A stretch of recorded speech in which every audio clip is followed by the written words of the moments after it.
It's a huge honor today to welcome Liz Cheney to our broadcast, Troopathon 2010, because of her work with Keep America Safe, an organization that she co-founded with my friend Deborah Burlingame, whose brother Chick Burlingame was the pilot of the flight that was hijacked and crashed into the Pentagon.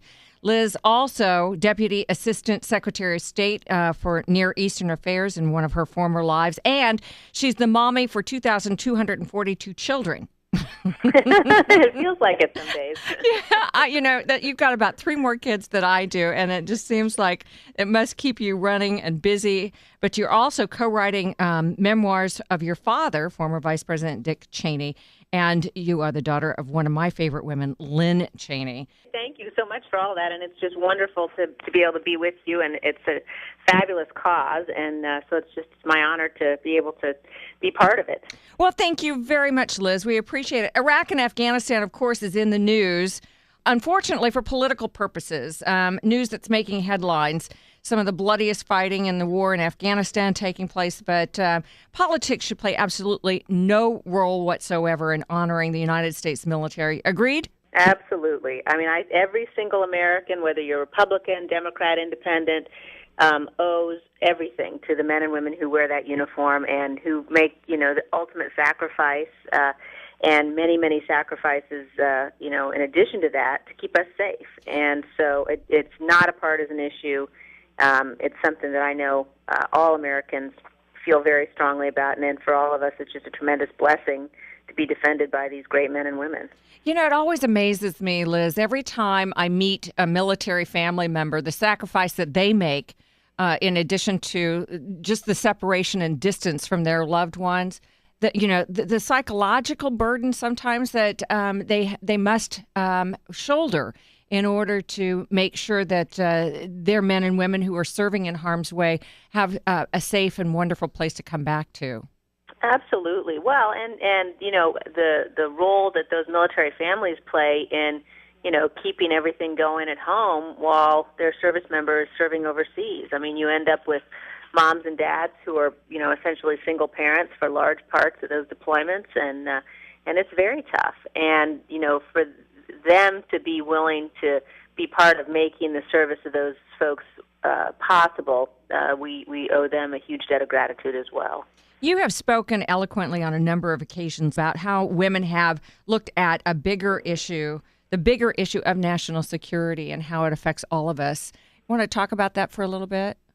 Yeah, I think it's, if you look sort of traditionally, I think that there has at times been sort of a sexist approach to a lot of these national security issues, with people thinking, well, those aren't women's issues. They sort of think of women as being focused on, softer issues of some kind. And I think what you've seen very clearly is that, women care so much. I'm sorry, I've got kids coming in and dogs. It just reminds me of the craziness at my house sometimes. Please feel free to go right ahead. So women care so much about the security of their kids. I mean, for goodness sake, being able to make sure that your kids are secure and safe, and that the government's putting policies in place to do that is just hugely important. So I don't think that those old standard rules apply of what's a women's issue and what's a man's issue. We all care about the same things in terms of security and jobs and being able to make sure that our kids can grow up in the kind of country that we were able to grow up in and have the kinds of opportunities we've had. Do you find that we are now having a discussion that we perhaps need to engage in, which is that our troops are being forgotten? It appears as if we're at a juncture, a very critical time with both wars, Iraq and Afghanistan. And if we don't keep those troops foremost in our minds, I'm afraid that the discussion is going to turn into one of indifference.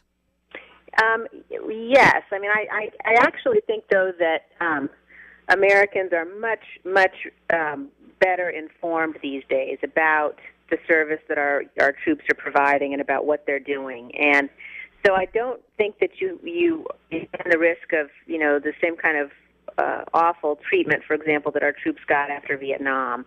I just think Americans are better informed than that. It's much easier to keep track of what's happening and what's going on. And So I do think you've got, a real, just a groundswell out there of appreciation for what they're doing.